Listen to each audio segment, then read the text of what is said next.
Hi guys, welcome or welcome back to my channel. My name is Kay and over here we do beauty related videos, and if that sounds like your cup of tea, please subscribe. So today, as you can see by the title, we're going to be installing and styling this Yolissa hair. So this is the first time Yolissa's ever sent me hair. I've ever worked with Yolissa, and gosh, you're seeing the material. It looks amazing. So I was going for this like Pamela Anderson, Matilda Durf, Cindy Crawford type look, like 90s supermodel type look, and I love it. I didn't want to go for like a full-on wolf cut because the hair was quite long and I didn't want to really give it a shag, but I love the way it turned out. I gave it like a little bit of a trim and style. So this is a 22-inch highlight wig, and I just gave it a bit of a trim, a bit of a style. If you want to see how I installed and styled this hair, please keep on watching.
So this is the finished look. I don't know if you liked it more center or side.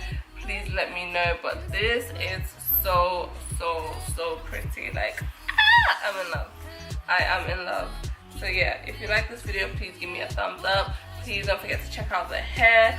Give me a like, comment, share, and subscribe. And I'd love to see you in the next one.